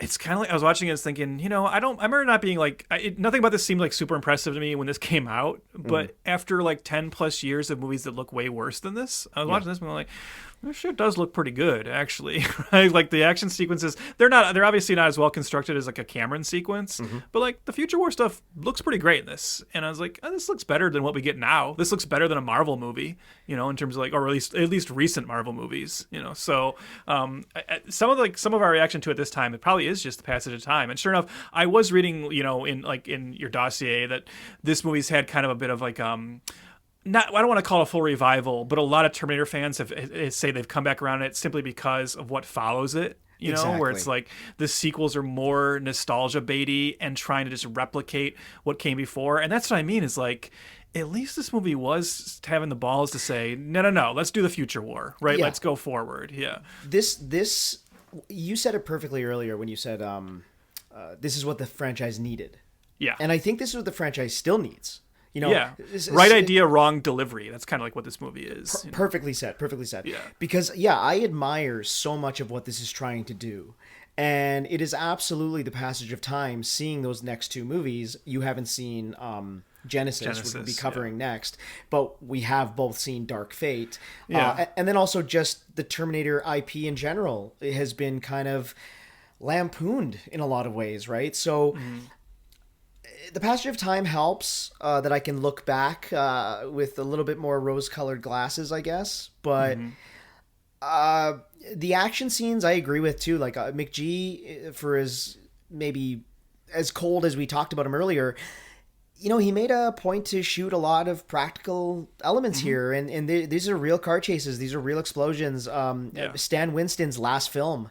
So the great Stan Winston, who created the look of the T-800s and all of the great iconography of this franchise, came back to do this one, of course. And the T-600s are awesome. Like there's a guy walking around, and they've obviously did some digital, erasing of the guy in a suit, but it's a guy in a suit. And it's cool, and it's absolutely a stepping stone. And to whenever the they're T-800. being attacked by like the giant Terminators too, like the kaiju sized Terminators, all that stuff is actually pretty damn awesome. Okay, it's awesome. I agree, but I'll talk a little bit more about the aesthetic. I love the Transformers movies. You know that. And this movie came out in 2009, the year that Rise of the. I was thinking this too. Okay. Yeah.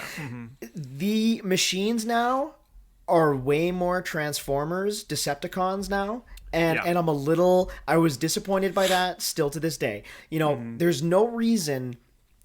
Okay, you are Terminator. Okay, you're Terminator the franchise. You have amazing iconography. You have amazing designs. Things are just like burned into people's brains for the past 40 years, right?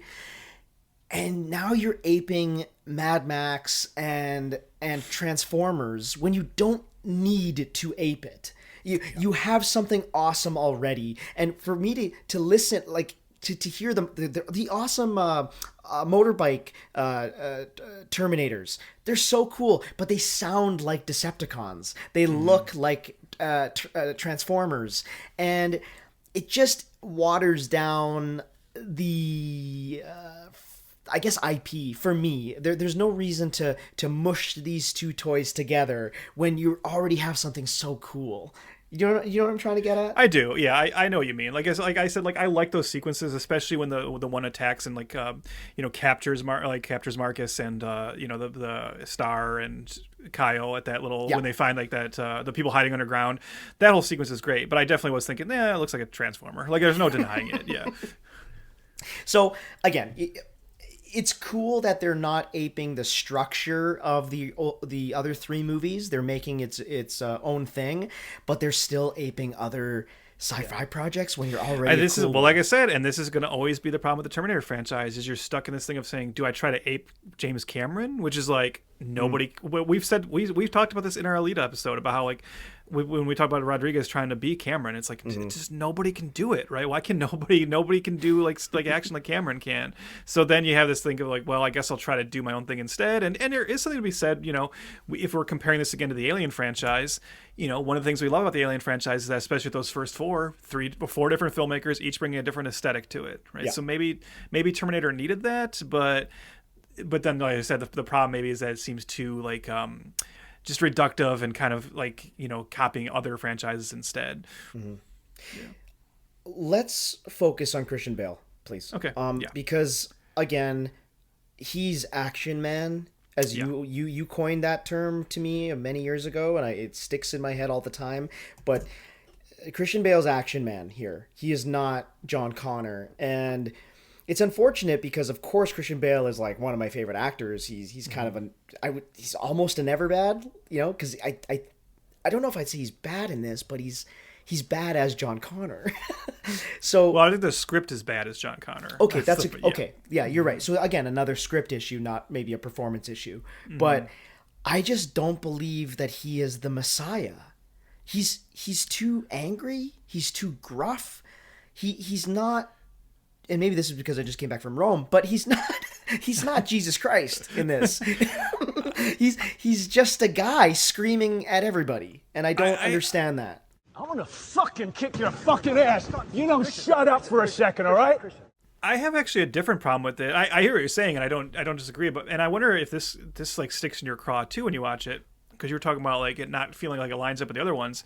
I think one of my major problems with this, and I remember not liking it at the time, and remembering, because like that's the thing, right? I was watching the movie this time, and I'm thinking like, I'm liking this better than I did last time. What was my problem with it? And then this comes up, and I go, oh yeah.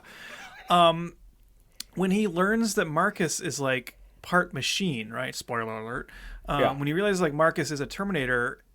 But like Marcus is like, no, I swear I don't know I'm a Terminator, and I'm like a good man. And John is just so like, fuck you. Like I'm just like, I know. This is a guy who's now been like protected by a good Terminator twice. I don't believe that he would be like so immediately resistant to the idea of there potentially being a good Terminator. Like we know he knows that already.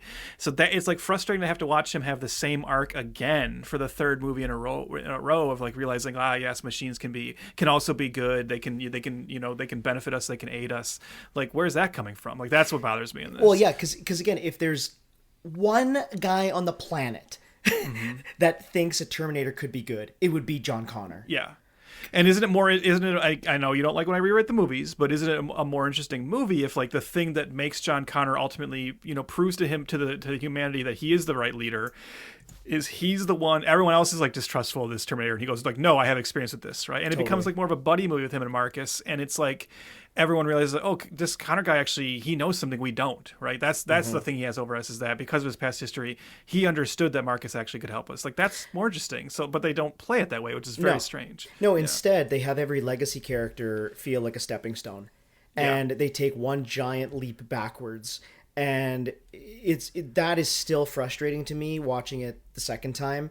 On a thematic level, as you said previous, that's where the movie still fails. It's got pieces of a really cool sci-fi action sequel to this franchise, but on a thematic level, kind of like T3, it pisses me off. So that's the issue. And this movie was changed so many times, and having John as a secondary character become the primary character, it's just so you just see it. Like the seams of this movie are very apparent. And it just doesn't gel well. Because when you say that he's just an action man in this, that's like that's where you can tell like they just beefed up that part. Yeah. But they're like, well, they beefed up the part by giving John Connor more scenes, but they didn't want to take the time to give him more like emotional, interiority or anything, or like really fix him on like a dramatic level. And watching this movie, I can tell this movie, even though I have my problems with the Marcus character, I know we're going to get into that too, the better version of this movie is the Marcus and Kyle Reese movie, where we just watch their adventure. And maybe John pops in and out at like the beginning and end. Like that does seem like that's what this should have been. Because, Kyle Reese is like the more unexplored character for us at this point. So it'd be kind of cool to have this movie actually be about the young Kyle Reese having to work with this person that he doesn't know is actually a Terminator, and that being like a reveal for him at some point instead of John Connor, who, again, that reveal should mean nothing to him, and they play it in a way that annoys me. So like I definitely think this movie would be better if they hadn't bowed to Christian Bale's star power and elevated Connor into the lead role, because this would work better as a Marcus Reese movie. I wanted to also talk about how another reason why John Connor isn't John Connor in this movie, the one that we know and love. There is a moment, you had said, that Arnold Schwarzenegger he's not in this film, which you are correct. But his likeness is in this movie. It's played for a pretty cool reveal, if I'm being honest. I remember being kind of jazzed about it when I first saw it. I was like, that's pretty cool. And at the time, and still to this day, the CGI looks pretty damn good. Yeah, it looks pretty good. It looks good. It's however, no reaction by John. And I've said this, I don't know how many times on this podcast, but it kills me when a character doesn't have a reaction to something extraordinary, okay, something fantastical. And in this scenario, the reveal in the final act is Skynet unleashes their first T-800 Model 101, which is Arnold's likeness, and it releases it to go after John to kill him. And it's played as a huge moment, and John looks at him and just starts fucking shooting him. And there's this guy has had 2 life-saving, life-altering adventures with this likeness. It's been a long time since I've seen Terminator 3, so remind me, isn't there even dialogue in Terminator 3 where they specifically say like they sent back that T-800 because they knew he would have like an emotional attachment to it? I feel like something like that is said, right? I think you're right. Yeah. So like that should be played this way too, right? Where because there's a strange thing going on this too, and I know. So I'm gonna do the thing that nobody should do when thinking about Terminator movies. I'm gonna say like the time doesn't work because like no shit, but like if you think about the timeline as like any kind of semblance of a straight line. The Terminator, like the Skynet in this movie, knows that if they get rid of Kyle Reese and John Connor, they will change the past and like win the war, right? But like they actually shouldn't know that because that should be shit that they wouldn't know till later. Exactly. At this point, they haven't sent anybody back in time or anything yet, right? So that doesn't really make any sense. But okay, so whatever. Time never makes sense because the entire or we just give them like AI algorithmic scenarios and they figured it out. But yeah, I'm with you. The entire first movie is based on a paradox that doesn't make any sense, right? Correct. So whatever. That's fine. I don't care, right? Yeah. But if you're going to accept that logic, then it stands to reason that actually they would release that T-800 on him thinking he would have a reaction to it, like you said. And that's the problem, is the movie does not play that out in the way that, would add some dramatic heft right there. No. And it could have been so much bigger, so much more interesting. If it came out and was like, talk to him, you know what I mean? Yeah. Like it snuck up on him. Like it didn't just come out of a fridge and like immediately go into kill mode. Like there's I don't like rewriting the movies either, but here I am. Look what you've done to me 5 years in, or 6 years almost. Jeez. It's right there in front of you. And I think that kind of stuff just annoys me, that I'm just some fucking dummy, and I'm like watching this movie, like it's such a simple fix. And you have hundreds and thousands of eyeballs on this fucking movie when you're making it. And you don't think to have a moment that would resonate with our main character. Instead, you just go into pure action, man. So, yeah. Alas. Do you want to talk about... I want you to talk about the ending. Okay, I'm glad we have to talk about the ending now because some of the problems I have with Marcus will relate back to the original ending. Sure. So let's talk about what the original ending was. And this is and I remember I have not a vivid memory, but I have a memory of when this ending was leaked online before the movie came out. Mm-hmm. And I'll be honest, I was one of the people who read it and was like, "What? That's so stupid. Fuck that," and then hearing that they were changing it. Very, very bleak. Very bleak, but also just felt so weird. And to me at the time, and you said like when you're younger, you're like more attached to the franchise you love. And like, I know when I was younger, I think I was probably like more resistant to like big wild leaps, and like, and you said like, and then you see what happens afterwards or something. Because at least this was an interesting idea, almost like so interesting you can't believe they were like going to do it, right? Like in a big blockbuster movie that's meant to start a new trilogy. The intended ending of this film, and we're going to talk more about the Marcus character, but we've already said he is a good Terminator, and we'll provide more context on that in a moment. But he's a good Terminator who ends up working with John Connor to take down Skynet in this movie. And the initial idea to set up the rest of the trilogy was going to be that John Connor is actually killed. He dies, but they know, like the rest of the other heroes know that like humanity needs John Connor. Like the resistance has started to look at him as their messiah figure. Without him, the resistance will just fall apart. So Marcus takes John Connor's skin and puts it on, like wears John Connor's skin, and we learn that for the rest of the future war, the man we thought was John Connor leading the human resistance is actually the Terminator Marcus wearing a John Connor's skin. Yeah, that was the skin that was the original ending. Yes, and that ending was leaked. The ending was leaked on, I believe, Ain't It Cool News before the movie came out, and the fandom reacted en masse saying, "Fuck off with that." You know, like John Connor is John Connor. He is, you know, it was almost like a Luke Skywalker kind of thing, right? We're like, that's an important hero to us. You can't kill him. You can't say he's actually a Terminator wearing a human skin. That's bullshit. So they kind of panicked. They went back and changed the ending to where now we see the moment where John Connor would have died. But hold on, go ahead. You missed a huge part though. Yeah, go ahead. Marcus as John Connor would eventually kill all of our heroes off. Kate, Barnes, Kyle, and Star. So there was that moment too. Am I incorrect? I don't remember hearing about that part. So like if that's part of it too, I don't know. So again, okay, who knows? Because I did see that in certain research on this that he was gonna. That's why I said it was gonna be bleak. He was gonna be turned into John Connor and then murder everyone.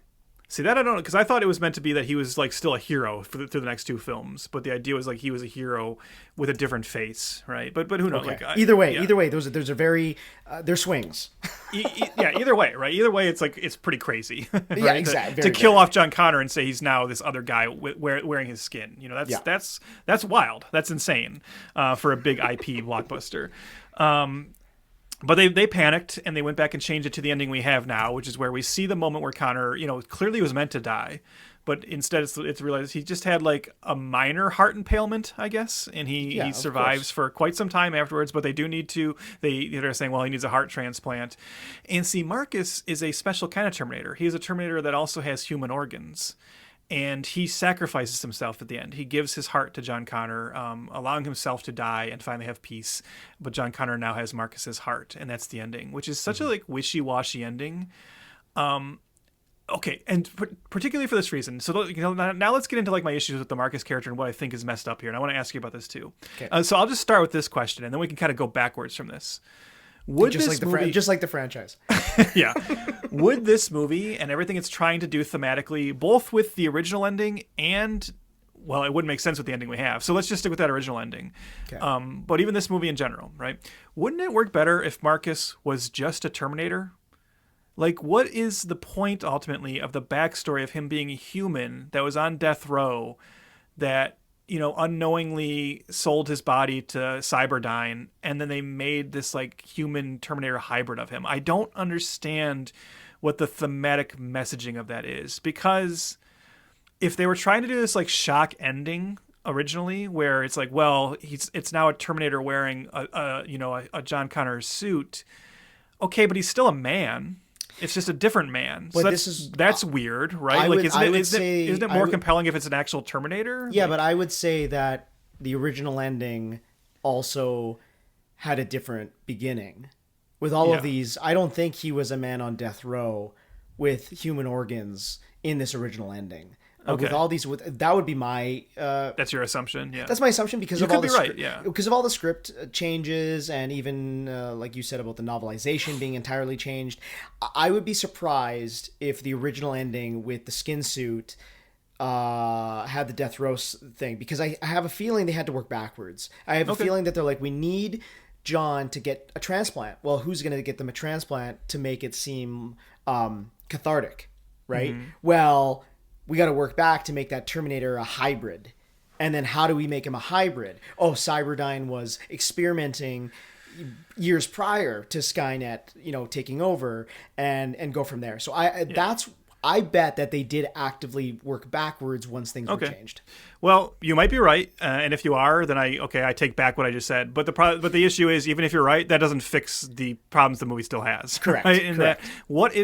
Again, like, let's put ourselves in the shoes of the evil AI Cyberdyne Skynet, right? what is exactly going on with this Marcus character? Like, what is the purpose of a human Terminator hybrid? What's the purpose of using an actual person who like died in death row like years ago and preserving his body and then making it a Terminator? Ostensibly, like, the idea is his memories were going to be like completely erased and something just went wrong. I guess we get some like kind of gobbledygook exposition later that the entire purpose of him was to like infiltrate John Connor, like, you know, his base and like get close to him. But like, they make Terminators to do that, right? Like, I just think it's very weird. I agree, especially because we're under the assumption that they know how to get rid of John, right? Yeah. So we're gonna go cross-eyed during this, by the way.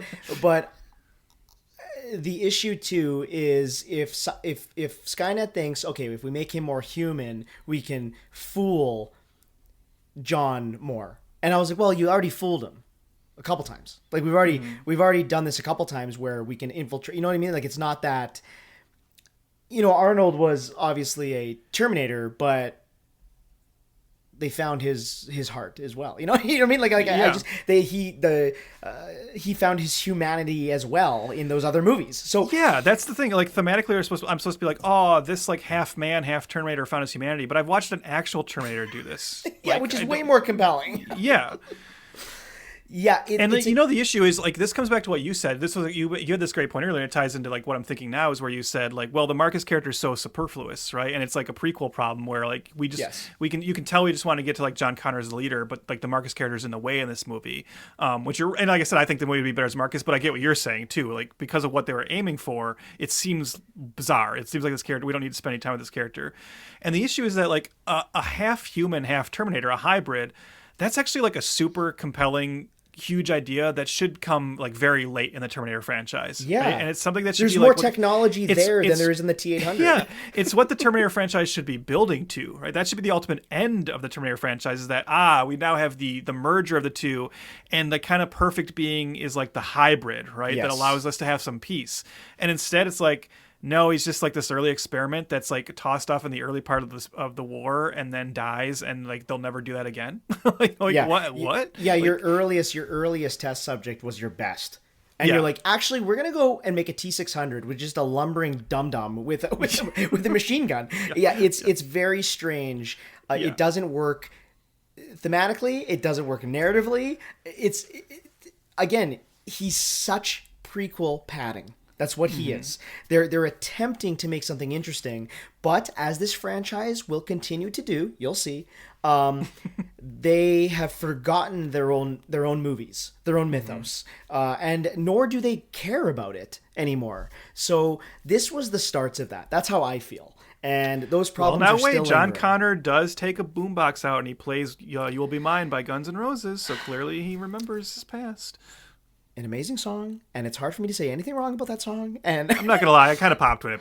It was pretty cool, right? It was a good nostalgia bait moment, which actually I would say all of the nostalgia bait in this movie works fairly. It's good, well. right? It's It's good. actually it works good. really Yeah. well. Mm-hmm. Like the couple times where when Kyle Reese says the "Come with me if you want to live," I thought that was played and when really, Connor really says well. "I'll be back," actually pretty great. Like, It was a great, he just nails it. And yes, when the Guns N' Roses song came on, I was like, "Fuck, this is a banger! I love this movie." Yeah, this is. I don't know if I'm happy, but it's very funny that we had like the exact same viewing history, the exact same historical response, and new age redevelopment. It's just very strange. It's funny. It's like is the ultimate victory for this movie the fact that I no longer hate it. I'm just frustrated by it. Correct. Like that's what's changed for me, where I look at it and go like, oh man, I like overly hated this over the years, but it is still frustrating. I like what they were going for on a certain level. They didn't quite get there, but you know what? I still want to give this movie more credit than like what is to come, I guess. Like I haven't seen Genesis, so who knows? Maybe I'll be blown away by that. But I know that one's like we watched Dark Fate, and we will cover that someday on this podcast. Give us some time. But Dark Fate definitely suffers from that. Let's just do Terminator 2 again, And from what I can see of Genesis, that's again a very, very nostalgia baity. Let's do Terminator again. And so I want to give this movie credit for saying, no. Let's do what the fans want. Let's do the future war. Let's like take this in a new direction. They just fucking they didn't think about their themes and like the dramatic like narrative of these characters. That's the problem. Yeah. Out of the first 4 Terminator movies, this is definitely the fourth. You know what I mean? Like this is definitely the fourth on the hierarchy. But I don't, as James Cameron said, he considered it an interesting film that he didn't hate as much as I thought I was going to. And I agree with the man, Jimmy Cams. You know what he's talking about. He also said, the series has kind of run its course. Frankly, the soup's already been pissed in by other filmmakers, which is pretty funny. Looking back on this and watching it again, I have a new sense of I guess positivity towards it, Mm-hmm. but Danny Elfman's score still sucks. It's horrible. It's the most boilerplate fucking score, even for Danny Elfman standards. It's bad. You can't touch the Brad Fiedel score ever. Just brilliant. But this is just, it's temp music at best. Yeah, and it's also telling you the movie that there are other like major characters we didn't even talk about. Right? We didn't talk about Moon Bloodgood. We didn't talk about the fact that they do put like, it is a very 2009 Hollywood kind of thing. They put like a precocious tyke in this, with the character star. So we didn't even touch on some of that other cheesier stuff. It's just that there's it has positive moments that pop up every once in a while and make you think like, oh, maybe there is some juice here, and then but it never really quite gets there. I will say, for those who like this movie more than us and are very positive about it, I guess the one positive thing about it is that by changing the ending and like not setting up the Marcus as Connor thing and then never getting to do sequels to that, this movie ends satisfyingly enough where you can say like, okay, it's fine that there's no follow-ups to this. Like, we know the follow-up to this. We know where the war goes from here. Yeah. So it works if you just look at these four as like, as you said, like a circle. Sure. It's the ending is effective enough for that. Like, on a nostalgia bait thing, they even show John get the scar on his face that he has in T2. So if you like it but more than us and you want to look at these four, okay, it's there and it can be watched. It just, we all know it could be better. Yeah, totally. Yeah, 100%. Having said that, that it does put an okay button on the first four. If they were to have continued, would you have supported it? Would you have wanted it? Yeah, well, that's the thing. I knew we were going to get this question right. Does it deserve sequels? And I'm going to say yes, simply because of what we were just alluding to, right? For all my problems of it, knowing where the series goes after this, I would have rather they continue in this direction than just doing the let's play it safe, let's bring back Arnie, let's get back to the same characters from the first movies, and let's just keep going back to the well. I'm more interested in the continuation of this continuity than I am that. So my hope would be they could have improved with sequels, and that's what I would have rooted for. So I kind of wish it had gone on from this point. I agree, and especially if you think of these four movies in the same canon continuity, right? Without the wishy-washy stuff of what's to come. I feel like, yes, John isn't my John. Perhaps they can fix that in the next one. But since T3 already showed you that the future can be delayed, things could be changed, yet still on the same track. You know what I mean? I think Salvation and Salvation's sequel, there'd be room to play. Yeah. Like they wouldn't have to stick so hard to like what we obviously know he'll send Kyle back. Maybe that's the very last scene of the third movie is he's sending Kyle back.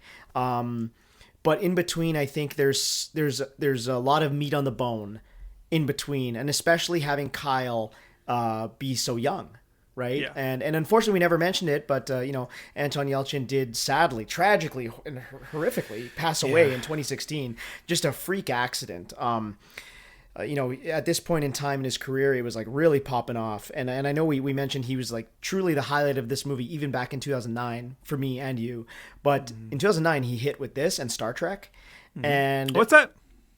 I know. I took the lead on this one this time because I actually love. And he's a fantastic Chekhov. Yeah. Oh, he's so good, and he just always had, as Hollywood likes to say, it. He had it, yeah. But I mean, I remember Green Room. He's amazing in.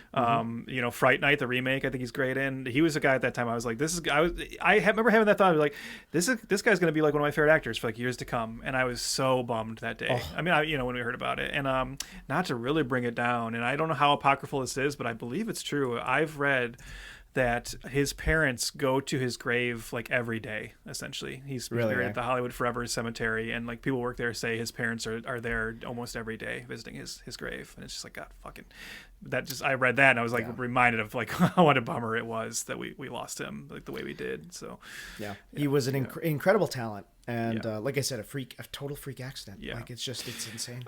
And it's just really quickly though to what you just said about how like the last scene could be him sending Kyle back. I mean, I don't forget that because we are also this is accepting Terminator 3 in the continuity, so we're saying like, well, John knows that they didn't actually fix it in Terminator 2, right? They didn't stop the war from happening. So ultimately, like the end of this trilogy really could have been the humans just finally winning the war in the future. Oh, that's true. Yeah, you're right. Yeah. Mm-hmm. You're right. Yeah, that's a good point. Yeah. It would have been a more of a finite. I don't know, punctuation. Yeah. Sorry.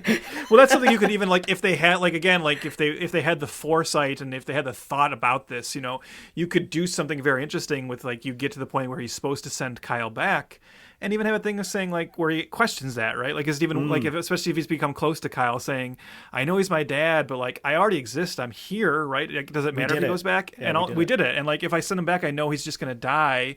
I also know we don't prevent this war from happening. So you could actually get into some really compelling stuff with like the whole time travel paradox thing. Totally. But that seems to be never what they're that interested in exploring, even though that's the entire crux of the series. It's very so I don't know.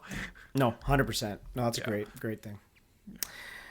You saw Dark Fate, and I know we're tiptoeing around it, but maybe it's just probably the times we live in now that it is just nostalgia, and bring the geriatric actors back.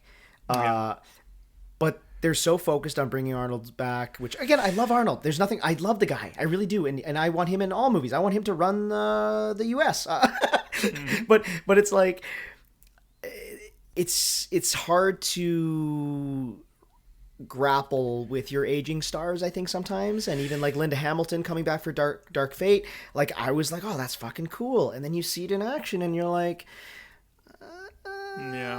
we should have probably kept moving forward. And in this world and the way Hollywood is in for so many years now, we're always looking backwards. And we're stuck. That's what I mean. It's like people will screw up one thing and then they'll just like think people reacting to a different element of it, right? And so that's what I mean. Where like I feel like the series took the wrong lessons from this, to where they say like, well, this one didn't work. So I guess what the audience wants is for Arnold to come back every time and for it to always be a time travel movie. And it's like, well, no. I think it's not that people rejected this because it was a future war movie. They rejected it because you just didn't get the story right. That's the real issue. The series can live on without Arnold. The series can live on without having to take place today. We can do the future. You just have to get it right. That's the issue. 100%. Yeah. And we will continue this discussion next episode with Terminator Genesis from 2015. So it took 6 years to get back on, well, I don't know, track, but it's going to be interesting to revisit this one for me. I saw it in theaters one time. Okay. Don't go back and look at my Letterboxd, okay? And no, I won't. I will. It's going to be interesting to see how I feel back then versus now. Again, lots has changed in my life as well. It's always fun to go back to these types of films with the gift of foresight, I guess. Well, and even like you said, like with the Sam Worthington thing, right, about how our thoughts on Sam Worthington has probably changed since then. I know I'm going to be revisiting Genesis. I remember when Genesis came out, I was like, fuck that Jai Courtney guy. And we just recently said, like, now I like Jai Courtney. So who knows, Great point. Great point. Okay. Andiamo.